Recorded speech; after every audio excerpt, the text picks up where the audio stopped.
Hello, everybody. Welcome to the Hammer Podcast. Today is the 23rd of March, 2024, and I'm speaking with Emil. Emil went to the Family Foundation School in Hancock, New York from 2003, and he actually got kicked out, right, in 2004. So, Emil, go ahead and start. Let's tell us about your experience there.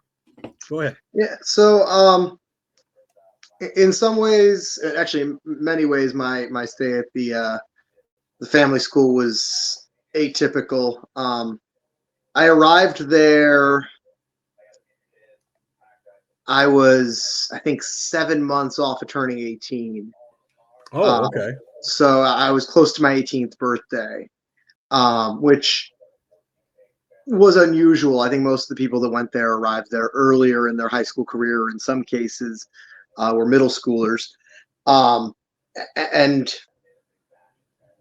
when I got there, I had a lot of issues in school and I had a lot of issues at home. And so I had a cousin that was there at the time. And I got in a lot of trouble and got kicked out of school here in Ohio. That's where I live now. And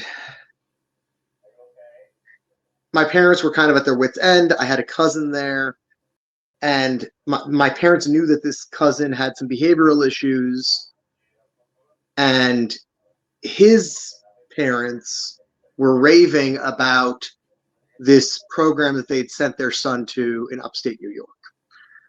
They had tried a lot of different things with him. They tried military school. They tried other things. My parents had they tried therapy and they tried, just kind of whatever the public school out here had to offer. But I was a rough kid. Mostly just getting into fights and just being a shithead. Is what it is. Hindsight's 2020, Yeah. And so my parents told me that they were sending me to this place. They gave me a brochure. They went and they visited, and they decided this was the best option for me. In fact, I think they were told, we're not going to kick him out. He'll be here until he graduates, which wound up being a lie. But again, water under the bridge at this point for me. Right. And so I got there, and I had all the intention of doing everything right, because again, I'm 17 years old. I have a failing grades. I'm getting in a lot of trouble in school. I have no prospects for my future. And at that moment in my life, I didn't know what a future would look like for me. And so I went into it with this mindset of whatever the fuck these people tell me to do, I'm going to do it. Like, why not? I'm Right. 17 years old. I'm about to be an adult. Let's get it done. Let's get a high school diploma. Let's get into college, and let's do the right things. Pretty much just comply with the program. That way you can get in and get out as fast as you can. That was the mindset, right? That was where my head was at. And so I get there and they're like, oh, you got to work the program. I'm like, all right, what's this program? I'll do whatever you guys tell me to do. I mean, as far as I was concerned, again, I bought in fresh out the gate. I'm like, all right, what do you guys want me to say? Like, what do we do? What do we do? Let's just, and it was from a very genuine place. It was from a very real place inside of me that I'm like, I just want to have a life. I want to have an existence worth existing, Right. And it just, everything, they'd be like, all right, they have this list of rules. They called them sanctions, that each individual had their own individual sanctions that they were on that they had to follow. And I, whatever, I was a fucking spazzy, kind of cumbersome 17-year-old kid. And yeah, I was constantly in trouble. I just constantly, whatever it was that they saw in me, they just didn't like it. And they were constantly, for the entirety of the 16 months that I was there, just went out of their way to fuck with me. And, you know, first month, inside the first month, I was on this thing called work sanction. Work sanction was essentially doing, and I know you've had other people, I've watched a few episodes of your podcast, you know what work sanction is, but for anybody watching that doesn't know what it is, you're carrying buckets of rocks up and down a road, you're mowing fields, you're doing shit that is not educational. And so I got in there. I think at the time I had a 10th grade education. When I left there with a 10th grade education. I don't think I got into 11th grade ever. And I was 18 years old when they kicked me out. And throughout my stay, there was a whole myriad of weirdnesses. Like, for example, they were very fixated on food as a punishment and as a, you know, there was, again, I know you've had other people on, you've heard about the alternative food. They had dry tuna on a, basically it was almost like, tastes like fucking cat food, on a dry English muffin. Then later on, it was an undercooked Boca burger, you know, put in the microwave for about 30 seconds, and that was it. On a dry stale English muffin as your meal. That was the food that you would have as your meal. And so I lost a lot of weight when I was there. It was a very weird experience. What about water? They never held water away from you, did they? No, no, they did not withhold water. Good thing. One thing, you know, part of the reason I wanted to come on here, so I was there during a weird time in my life, obviously. And from what I understand, I had one of the rougher stays during my experience there. So much so that later on I felt compelled to involve myself in the campaign that ultimately ended up closing that place down. It was more by happenstance that the school closed down, but it was largely engineered via internet marketing, or via almost like a counter marketing campaign, where we collected testimonies. I met with the owners of the school a couple of times, essentially laying out our demands, because I was the one that was physically closest to the school at the time. I lived in Binghamton, New York, which was the closest city to Hancock, which is where the family school was. And so I met with them on a couple of occasions, essentially explaining to them what it would take to get us off their case. And ultimately, we weren't able to come to an agreement. And 2014, they closed. But I feel like there's a lot of kind of murkiness on both sides of it. You know, people that describe it as a much worse place than it was, or people that describe it as a better place than it was. There's very little realism surrounding that place because people had such a severe reaction to going there. So many people have died that went there. You know, things like that. Right.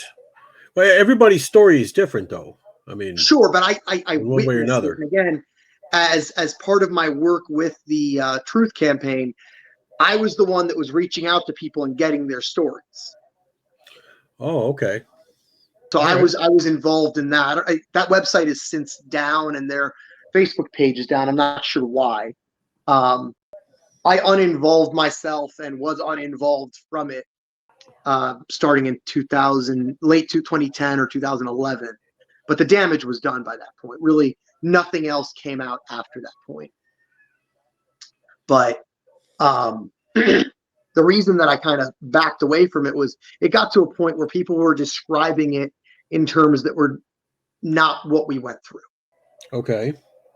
There was a lot of that. There was a lot of, like, for example, I've heard about the kids getting wrapped in blankets and duct tape.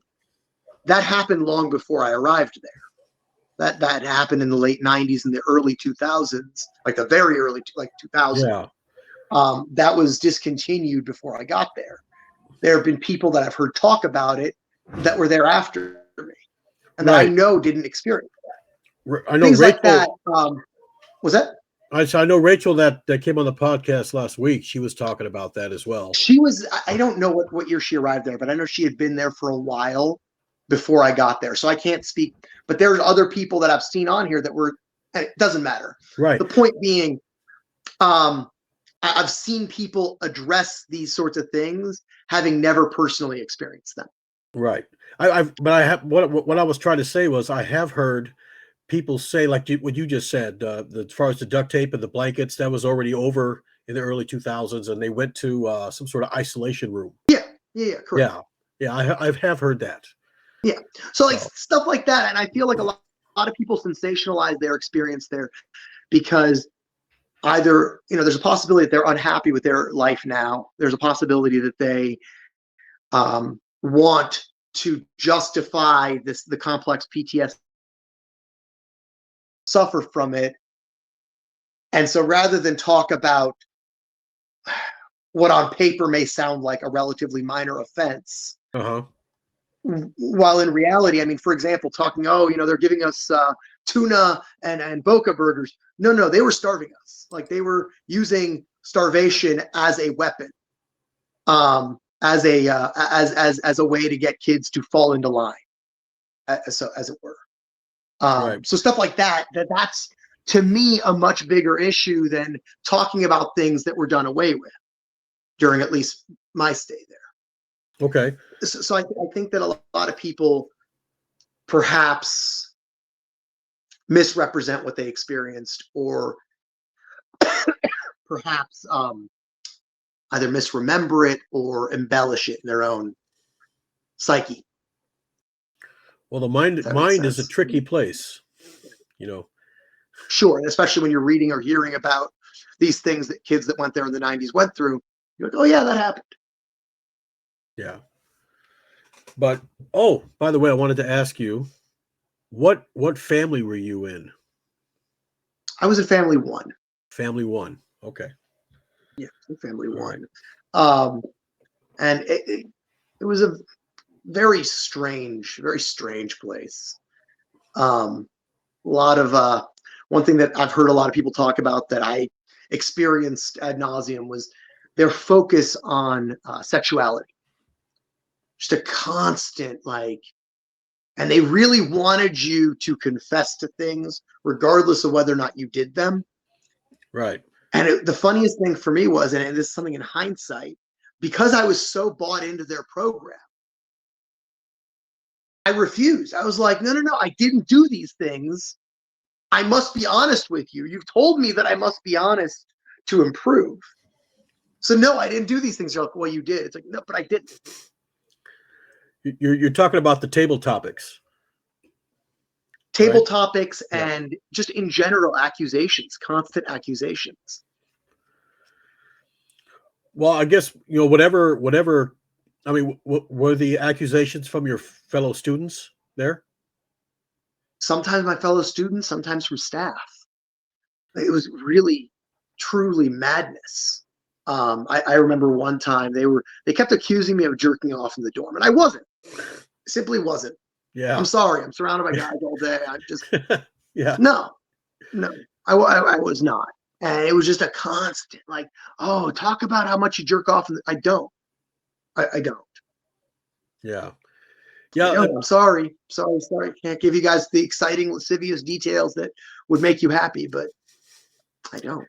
Like I said, like you were saying, their focus seems to be a lot on sex for some reason. They're just obsessed with it. I mean, I think that part of it has to do with this Jungian psychology that they try to subscribe to, or Freudian, I don't fucking know, where they were so convinced that in order for somebody to have the kinds of issues that the kids had, there had to be something degenerate, going on in their life. Yeah. If that makes any sense, but it was very strange. Did they ever, like you said, they accused you of jerking off, but did they ever accuse the girls of, jerking off too, or, doing their thing? I'm sure they did. Honestly, during my time there, during my time there, it was such a miserable, like 16 months. It was just, I was constantly in fear of my, my comfort, in fear for my comfort. It was just a constant, like I was kind of, my blinders were on. I do remember them just tormenting other students that were there with me, girls and boys. I remember other kids having a really rough time. Like I remember one of the other guests on the podcast, Nicole, she arrived there around the same time as I arrived there. And I just remember them giving that girl hell. Like, I don't know how much of it was deserved. Obviously, a kid that comes in there with these, some of these issues that some of these kids had, they're going to be perhaps unlikable in that moment. But the way the staff treated the students, it was like they were trying to antagonize the students into acting out. They were trying to push us into behaving a certain way. Or the fact that if we didn't behave that way. Go ahead. Was that? No, go ahead. Go ahead and finish your thought. It was a constant thing. Like it was just, there was a handful of staff in the family with us that I remember just constantly trying to antagonize me. And I didn't react because I didn't want to get in trouble. I didn't want to suffer the consequences of lashing out. But other people did lash out. Other people did act out on it. Well, some people can be, like whenever you're talking to somebody, you can see their body language. You know what I mean? And, I think maybe if they see a kid coming in, the way he walks, maybe he's got a confident walk to him, like Mr., he's a badass or something, the way he walks or the way he looks, the way his hair is, that could all be a factor as far as targeting that person. You know what I mean? Oh, this person's got confidence. Sure. Let me target him so I can break that confidence. It's more like a game. They did have a goal. Was that? It's more like a game. Yeah, it is like a game. Yeah, it was very much like a game, and it was a game that I had no interest in playing. Like I came in there, the attitude was always, what do I need to do? What do I need to do? Well, let's talk about this. That's not, sorry, no. Let's not. Let's talk about shit that actually matters. Yeah. Oh, well, you're not getting honest with us. You're not being honest. Okay. No. And then eventually, 2004, I was actually taking the SATs at the time. And they came in, pulled me out, brought me into the office, and they told me, hey, yeah, we're going to be kicking you out. You can go up to your dorm, fill a suitcase with your clothing. We'll give you some money. We're going to drop you off in Binghamton. Your parents have already been notified. And they they convinced my parents that helping me would be counterproductive, and that the goal here was to get me to hit bottom. That was the goal. They wanted me to hit a bottom. Okay. And so they took me out to Binghamton, and I lived in the YMCA for a while. It was a homeless shelter type of situation, and got my shit together, got my GED, went to college, and that was pretty much it. I had a lot of help. I got very lucky. I met some of the right people that were very helpful to me, and had connections, and I was able to go to Binghamton University and got my degree from there. And then now I'm back in good graces with my family, so things kind of worked out. Right. But it was a very strange experience. Who dropped you off there? The owner of the school. Oh my goodness. Really? Yeah, it was very weird. Yeah, it was the weirdest thing. So go ahead. What's up? They picked you up? They came in. Yeah, so the owner of the school. Yeah.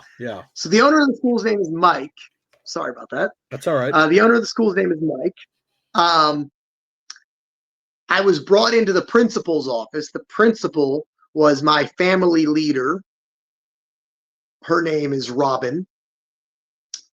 And I was brought into the office, and she explained to me that, that I was still too defiant, and that I was going to be made to hit bottom, that was the goal here. After I crashed and burned, they'd take me back and I could finish my schooling. And then I was told that Mike was heading to Binghamton at 2:00 that day. I needed to get my stuff, eat lunch, and then leave. And that was it. That's it. He was going to Binghamton, I think, for, I don't know, to go to the mall or something. The funniest thing was he didn't even know what was going on. I got in his car, and one of the first things he said was, "Oh, you sure you don't want to go back?" I'm like, "Is that an option, dude? Come on. What are we doing? What are we doing?" Yeah. That's a stupid question. Do you want to go back? It was weird because I did. I mean, honestly, I did. It was like, let me just get this done. I want to graduate high school. I don't see any way for me to finish high school living in a homeless shelter in Binghamton, New York. I didn't know anybody there. I'm from Cleveland. I didn't have any connections, and through just luck, just dumb luck, I met people that had the ability to help me, and the will to do so. So that was my experience. Yeah. In a nutshell. Were there any other? I mean, the teachers weren't exactly teachers, right? They were just staff that pretended to be. Would you some say? were, some were, some weren't. I don't know what the education level of the teachers was. The school had a policy. The policy was you do not graduate unless you get into college. So they were giving out a real diploma. It's not like this Ivy Ridge place that they've been talking about in the Netflix documentary. It's not like that. There was a real diploma, and kids left there and went to college.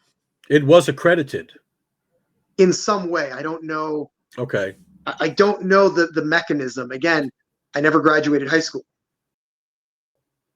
Right. So I don't know. I don't have a diploma. I took my GED not my GED, my SATs, and then I was taking it a second time when they kicked me out. But I did have contact briefly with the school when I was in the process of enrolling at Binghamton University, because part of the way that I got in was because my SAT scores were very good. And so I reached out to the school to get those records to be able to. And then Binghamton had an issue with the pathway that I took to get my GED. Apparently something where I had to be able to prove that I had I had been de-enrolled or something from high school. Mm-hmm. And so I had to reach back out again to the woman that was handling all that, and she at the family school, and she sent me the information, the records that I needed to be able to go to college. Wow. So she actually sent you the records? It was something, I forget exactly what it was. This point was 20 years ago. Right. But there was something where I needed some sort of something from the family school signifying that I was no longer enrolled there, basically. Okay. And I reached out to her. I sent her an email. I was like, hey, this is Emil Fisher. I went to the family school. I left on this date. This is what I need. Please send it to me. And within a day, she sent it to me. I mean, there was, as far as the business goes, I don't get the impression that they were not above board, as far as that goes. Yeah, that's fair. It's just, I don't know. Like, again, I never graduated from there, so it's possible that I would have been in a rough spot. But everybody that I know that went there went to college, that graduated from there. Okay. And, I think that most of you said it was probably above board the way they handled the financial end of it. But as far as, I don't know. Again, well, I'm just speculating, but on what you were saying. But to say that, all the experiences that you had and other kids that have had there. It was abusive. It was 100%. Right. It was abuse. The and I don't know how they got away with it. To speculate, as far as finances, it may have been fair, but as far as treatment of the kids, not fair. As far as treatment of the kids, I mean, it was, for starters, they everything seemed like everything had a certain vibe to it that was done by the seat of their pants. They had staff there that were outright abusive. I witnessed several instances of physical abuse. There was one student that took his life when I was there. I didn't witness it or have anything to do with it, but apparently he had complained to the staff that he was going to be killing himself, and they didn't stop him. They could have. They probably didn't take it seriously, probably. Yeah, I mean, here's the thing. The way that the school was run, and this is something I learned. I spent a bit of time attending Narcotics Anonymous meetings because that was the culture that seemed most similar to what I had experienced at the family school in a positive way. Like whatever positives there were, that was a thing I did for a long time. Okay. And I think I got a lot. I think I got a lot out of it, and had at least some sense of culture and community, and people that had experienced some of the things I'd experienced perhaps in their lives.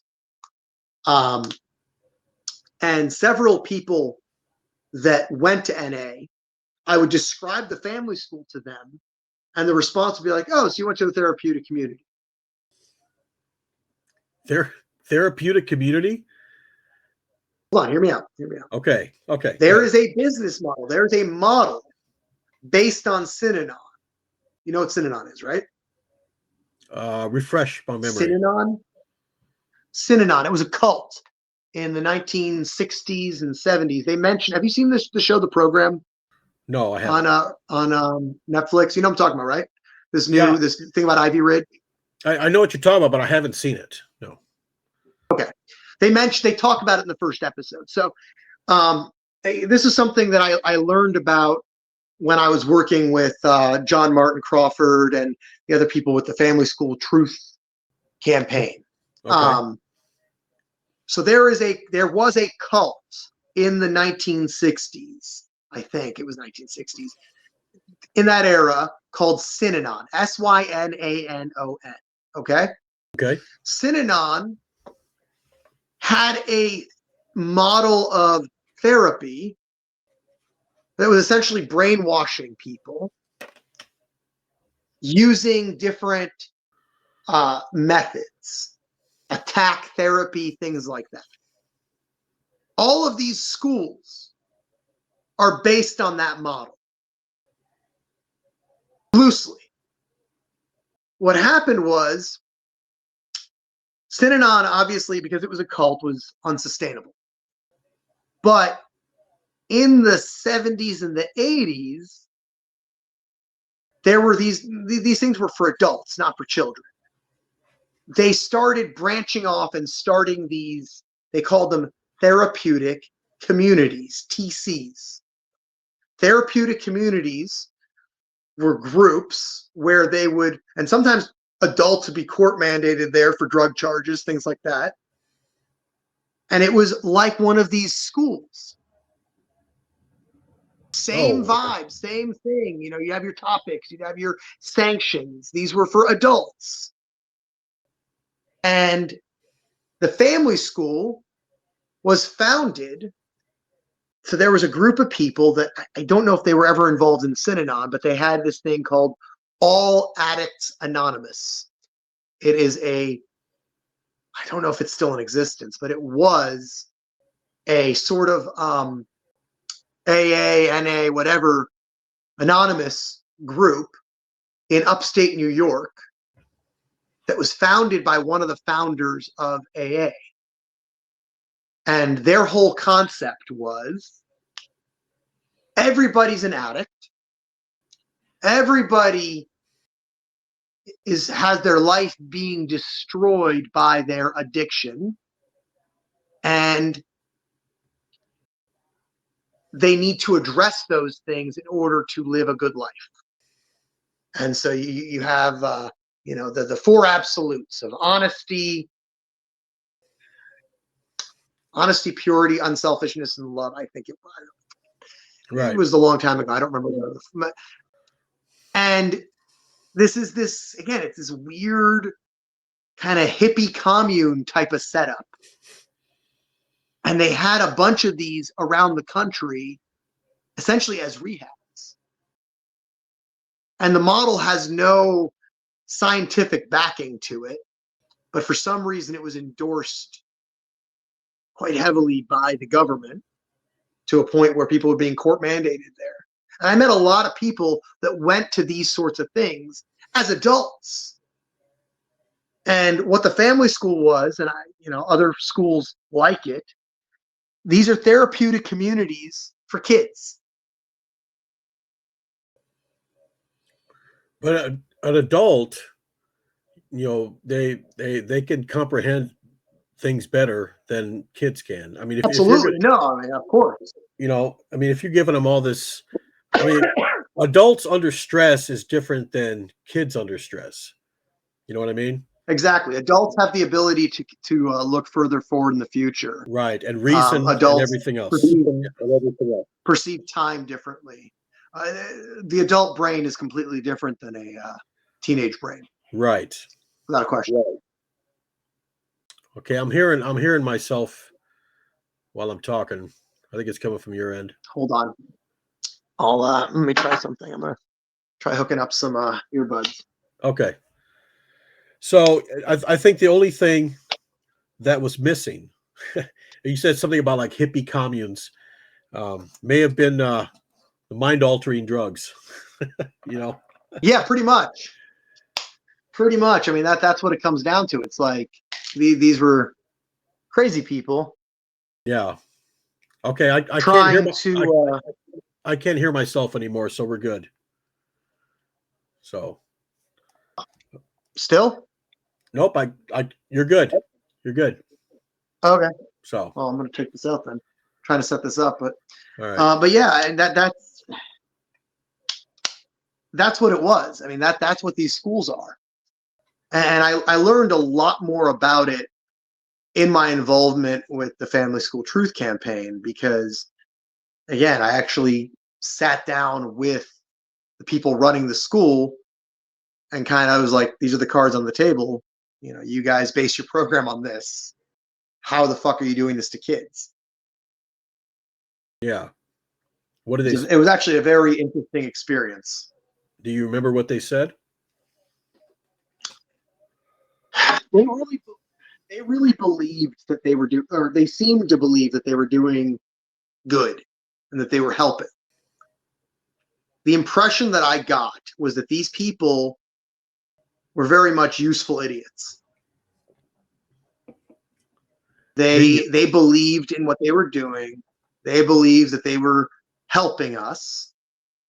I did not get the impression from talking to them that there was a malice, but at the same time, there was a lack of honesty. There was a lack of their own principles. And where we came to an impasse was, I presented them. I mean, we had a list of demands. We were killing them because we were, I think, the number 2 ranked spot on Google when you'd search the name of their school. A lot of SEO, essentially. We out SEO'd them. We used the future to fuck them. And that's what it was. And the thing was that because I had my shit together and because I lived close to them, I was kind of the one that was the go-between. And so I went there. I met with them once with, I don't know if you know who John Martin Crawford was. You know that? No. You know what I'm talking about? No. So if you look up, there was a congressional hearing, and the reason I'm saying his whole name, I mean, this is public information. You can go on YouTube right now and look this up. There was a congressional hearing where they were presenting a House resolution. I forget the term for it. But it was essentially they were trying to get the government to provide oversight. This was in 2008, and John Martin Crawford was the representative talking about the family school. Like he was the person that he prepared a speech and he spoke in front of Congress talking about the family school. And this video has since, obviously become a symbol to those of us that went there. Like he was the one that really broke ground and showed the world what we went through. I think that every school, private, public, needs oversight. You know what I mean? Sure. They need regulations. But by who though? By who though? By who? Let's be real. The government fucks up. The government fucks everything they touch. Well, that's just reality. Yeah, they do. But and at the end of the day, there are so many private schools that are not regulated that do great. Like if you look at, I'm not a teacher. I'm not involved in schools. But, there's a lot of industries out here that are not regulated. Sure.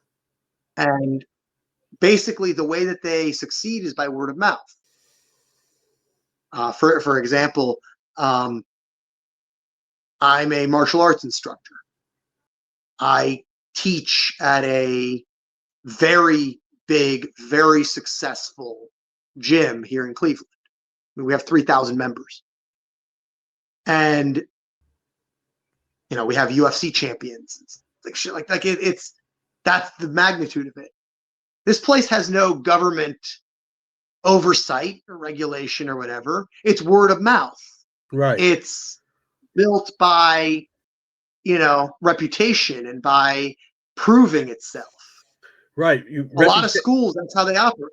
Reputation. That's reputation. Exactly. You're right. Because there are some companies that have their own list of, rules that you need to follow. And if you don't follow them, you're gone. Now, exactly. Right. A lot of these places, like say the family school, probably had rules and regulations, but really didn't follow them. Maybe somebody said, hey, my friend, he needs a job.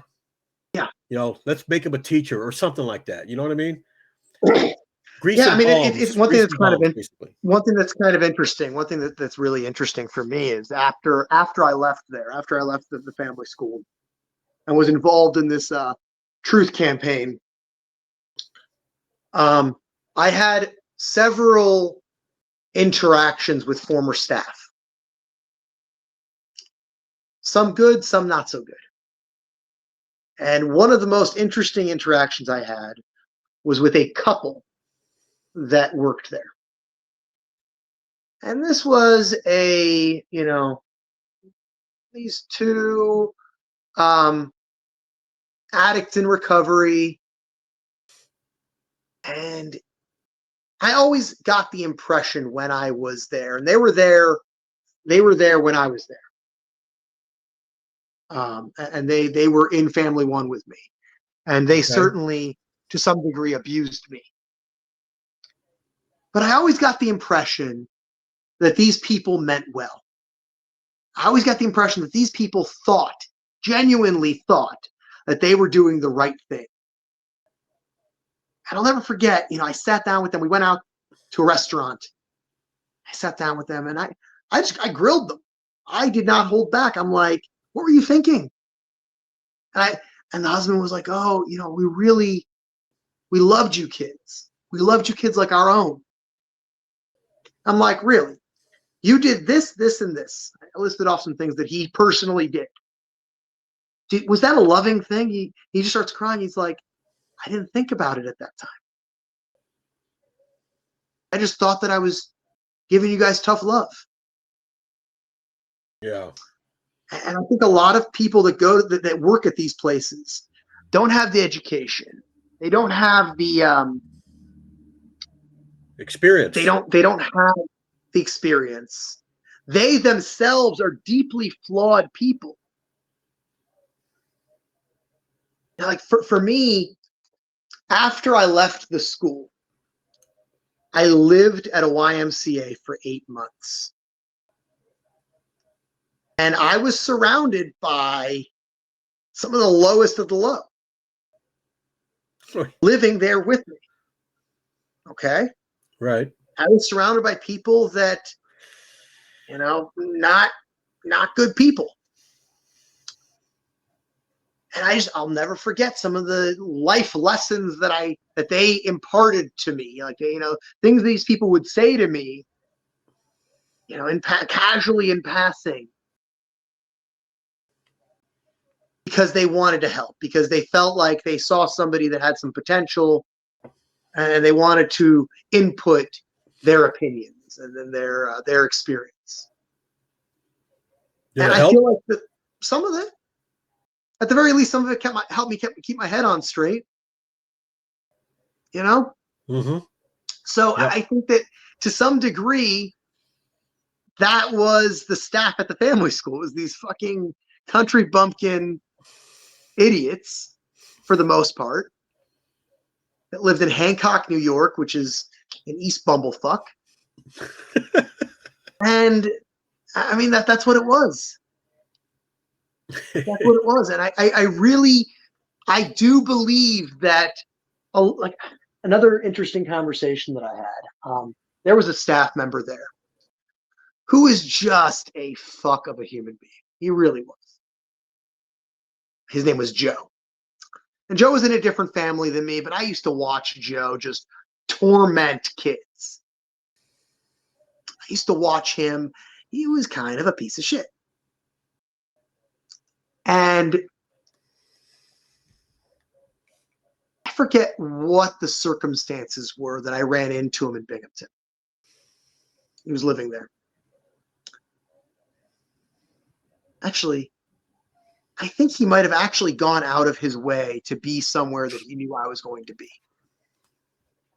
And Joe, and then again, this was early on for me, so I was not in a good space at all. And Joe would come out and like pick me up and take me places that I needed to go and stuff. Like, Joe went out of his way to help me. Right. And it's my impression, kind of hindsight. And again, I had some conversations with Joe that were not so positive later on, especially when I was working to close down the family school. And he was like, I was just trying to help you guys. I'm like, well, Joe, I believe you because of how you treated me when I had nothing to offer you, and when I was no longer under your care. But let's be real. Let's be real about your interactions with us and with other kids there. I feel bad for him. Yeah. Well, you see, because I believe that he believes. Yeah. What's that? I mean, to do stuff like that, as far as, schools, private schools, working with kids, you need some sort of experience doing that. You need some type of a degree. You know what I mean? Knowledge. You got to have. I don't disagree with you. I agree with you. But their whole logic, or their I guess that they're the people teaching the classes, I believe, all had teaching accreditations. I believe that. Otherwise, they wouldn't have been able to have people graduate school. I think that we got Regents diplomas and shit like that. That was all like we got our. I do believe that on paper they were where they needed to be as far as the education went. But as far as the support staff, the people that were there, as student advisors and shit like that, wasn't it? Because you're dealing with a lot of personalities. Everybody's personality is different. You know what I mean? You're dealing with personalities, and you're dealing with kids that are fucked up. Yeah. You're dealing with kids that are coming to you with existing issues. And You know, you look at the number of kids that left there and then went on to not do well in life or lose their lives. And it's a staggering number. And it grows constantly. It's tragic. Yeah. It's an absolute tragedy. So many kids that I went there with are dead. I don't understand why the family school wasn't held liable for that. They should have been, I think. How do you, so let's say I say something fucked up to you right now. And next year you kill yourself because I said that to you. Can I be held liable for it? Well, no. But what I'm talking about is you're there for years and years, and you're constantly getting verbally, mentally, physically abused. And because of that abuse, that person, let's say 6 months to a year after they get out of there, kill themselves. Leave a note saying, this is why I did it. Should they be found liable for that? I think that it's a tough question. It's a tough question. Can't. I don't think you can. I don't think you can. But I do think that number one, there needs to be more. There needs to be more done about the conditions at schools like this. I also think that part of the reason that I stepped away from the whole truth campaign thing was that there was an increasing sense that people did not have a realistic expectation for these sorts of schools. Both can exist in the same reality. We both need to have standards and what's the word I'm looking for? We need to have standards, and we also need to have perspective. Okay. So for example, and just so we're clear, I don't have an answer for this, and I'm not advocating for any of this. But you have a kid who is on drugs, let's say. You got a kid that's, lying, stealing, taking the pots. I don't fucking know, right? And the parents are at their wits' end, and they want to do something about it. And the kid's a minor, and the kid is unruly. What do the parents do? How do the parents address it? How do the parents get the kid to the place? And what has been done historically with the family school and with other schools like it is they have these escorts come in and take the kid there. Right. Regardless of whether or not all the kids that were taken there by escorts needed to be, I'm describing a fairly specific profile of a person, right? Right.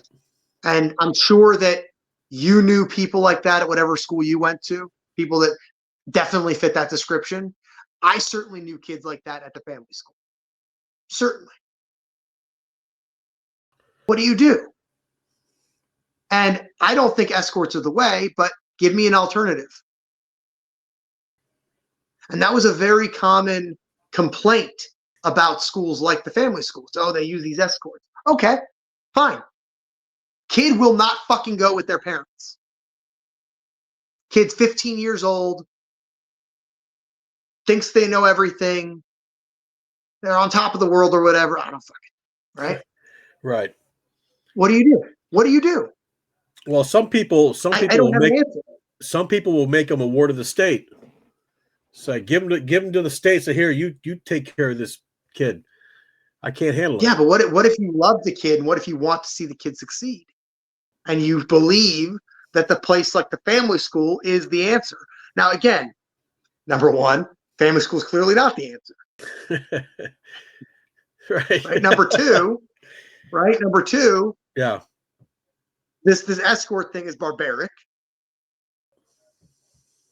And it's essentially you're hiring somebody to kidnap your kid. Right. So but because kids don't have rights. Right, because you don't know what they're doing to them from point A to point B. They could be Sure. stopping in the side of the road and beating the shit out of them, putting it back in the car. You know, it's funny. I never heard about that happening at all. I heard that it was a rough experience, but I never heard about these people abusing the kids, which is interesting because you'd think of all the steps in that process, that would be the one that could really go wrong the worst. I never heard about it. I'm not saying it didn't happen. I mean, it could have happened. I mean, they could have been, just gotten their asses chewed out the whole drive there. You know what I mean? Just constantly, mentally, just beating the shit out of him mentally, basically. Yeah. Telling him he's a loser, telling him he's no good. You're a piece of shit. The whole way there. I mean, I don't know. Were you escorted when you went to wherever you went? I didn't go to any one of those schools. I went to. No, okay. I'm from Corpus Christi, Texas, so I was involved in Lester Roloff schools, but not a home. I wasn't in a troubled teen home. I was just at the school. Okay. It's different in that situation. They had an elementary school that I went to in the early 80s that was for the city kids and for the farm kids too. But they also had troubled teen homes where they brought in girls that were unruly.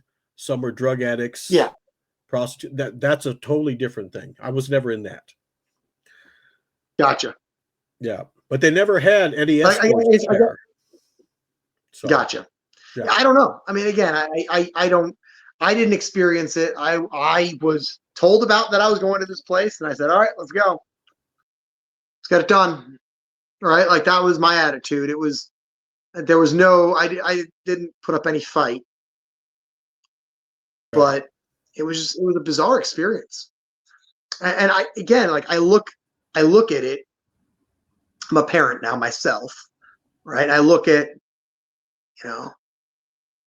sometimes what your kid wants is not what's best for your kid. Sometimes you have to give them tough love. But what is the right way? And I'm not saying I have the answer. Right. So I'm not condoning the escorts.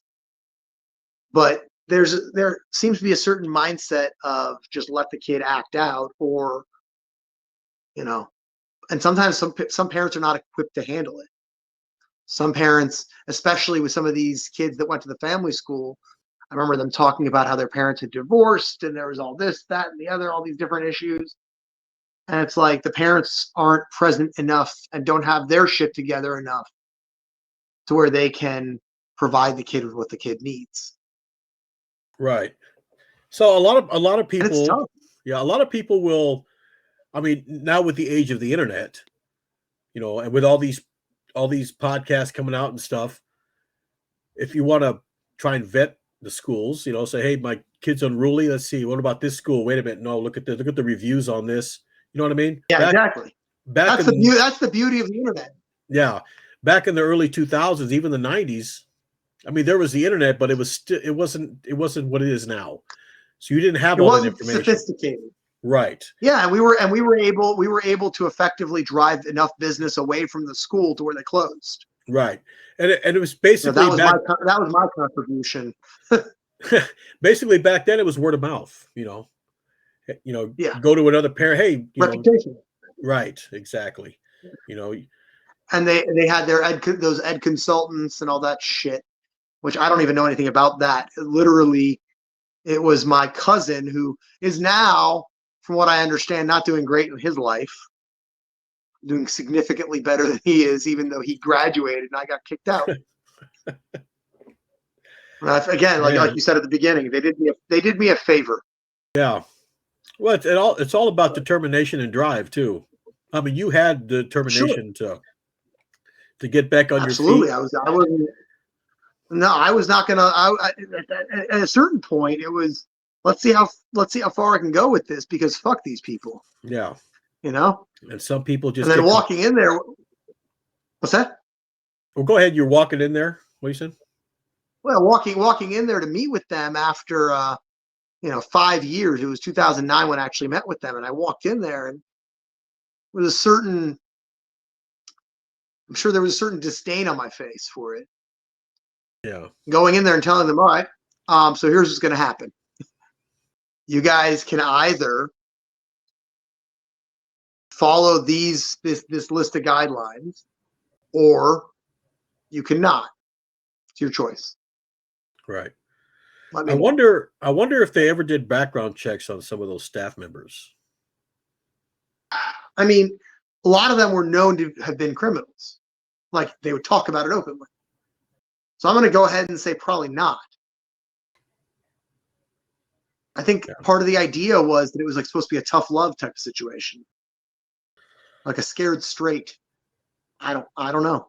Well, let's just say, for instance, and I'm not sure about this, but I'm just for example, you hire a sex offender. How is that tough love? Are you gonna, that ain't tough love. That's I didn't say it was. I didn't say it. You're mistaking me theorizing what these people were thinking. No, that's not what I'm saying. I'm saying you're saying, tough love. That's what they were trying to. Well, I doubt that when they hired sex offenders, either that they knew about it or that was part of their motivation either way in their hiring choices. Right. I doubt they're like, all right, let's see which one of these applicants is a sex offender. I don't think that's how that worked. Right. I think they might have found out later on, and they're like, well, like, for example, there was one staff member in particular that I actually never really interacted with him, but I've heard nothing but bad things about him. And apparently he was a sex offender at the family school. And this staff member, from what I understand, they knew, but he was a very good choral director. And so they gave him a pass because he was good at his job. Because they wanted to win chorus competitions. That's no reason to keep him there. I mean, I don't disagree with you. I don't think that they necessarily felt like they needed a reason to keep somebody there. I think it came down to whether or not they saw use in that person. But I think that overall, they had very low standards.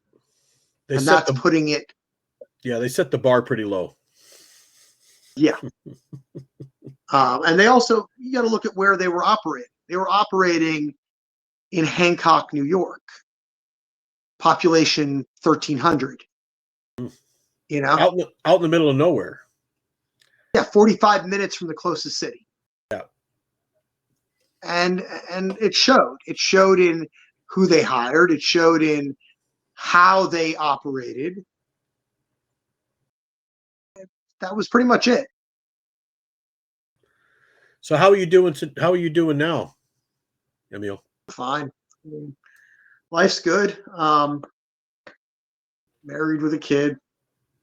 I run a business. I run a martial arts program at a big gym. Right. It's a good time. Like life is great. I got no complaints. But I stumbled upon your podcast and I saw some people sharing their experiences and felt compelled because I feel like a lot of people have allowed that experience to be their excuse to not lead a good life or to not live their life. Right. Well, people deal with trauma differently as well. I understand that. And the thing is, if you go to, let's say, under the podcast, Agape School or Bethesda, you're going to see similarities to the Family Foundation.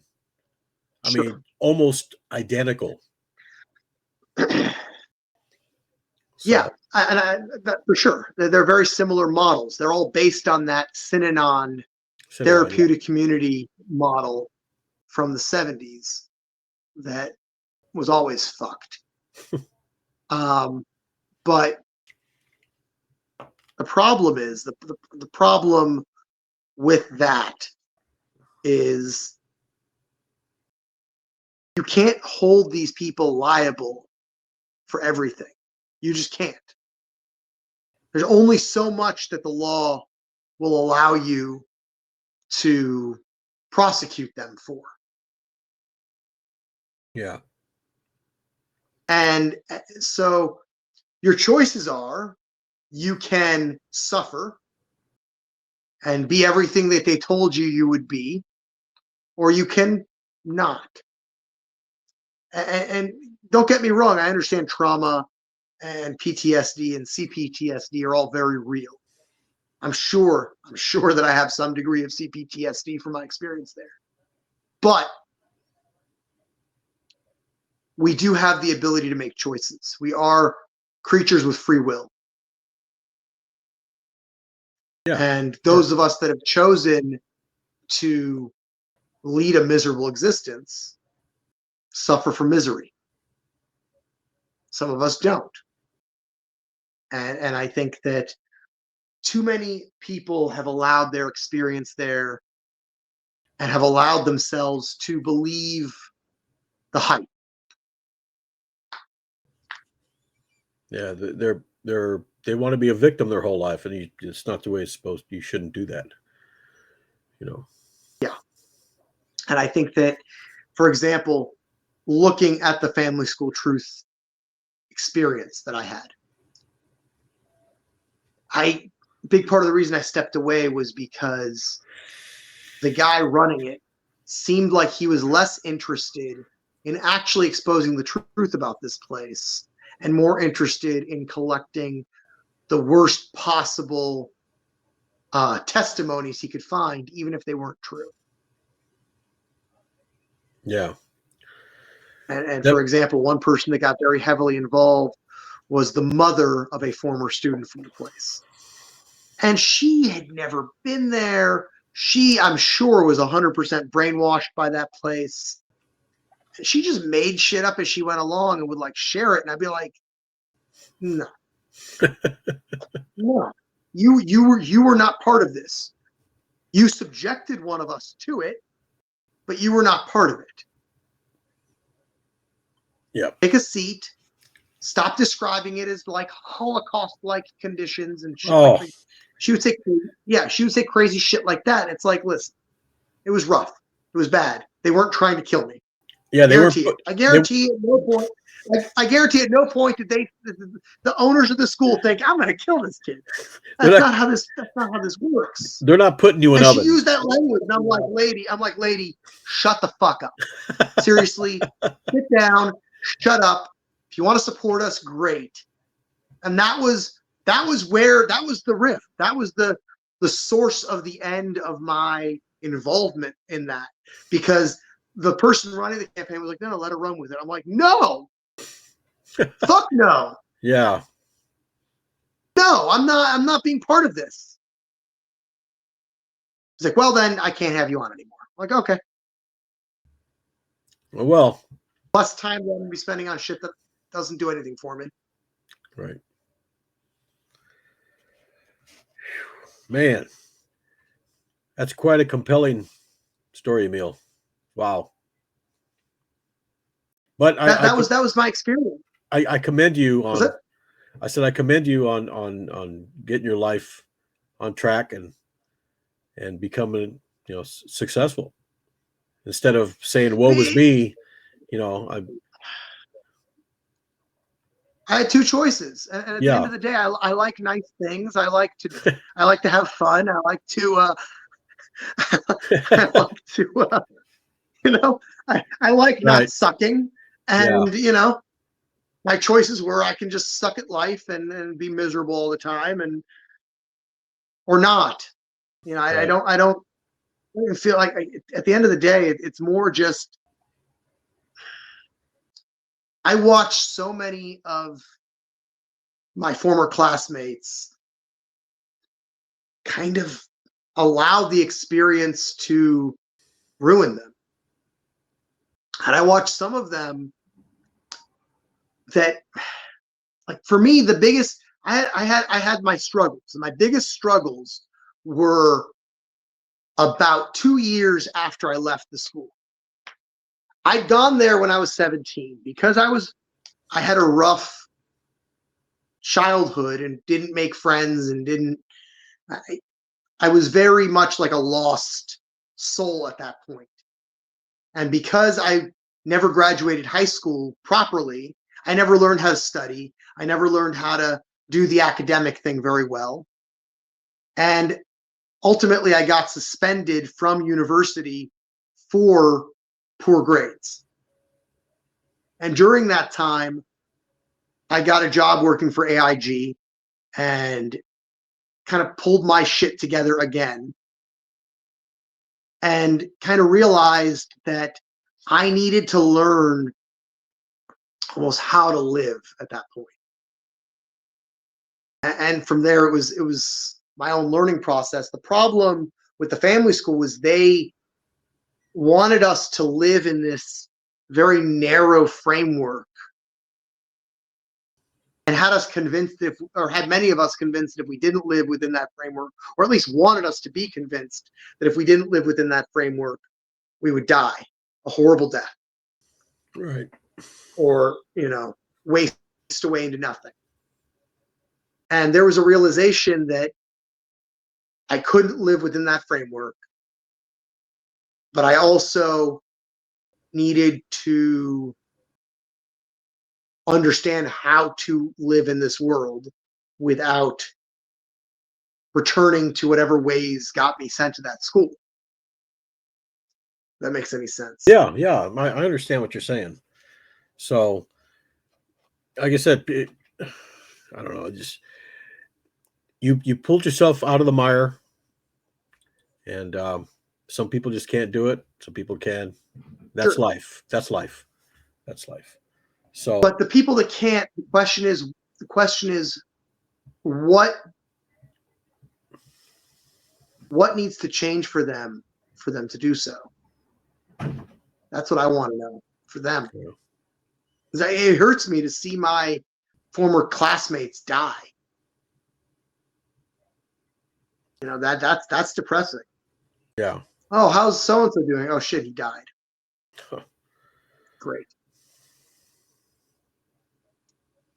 I see a lot of that. It's very unfortunate. Yeah. Well, Emil, we've reached the end of the show here, but we'll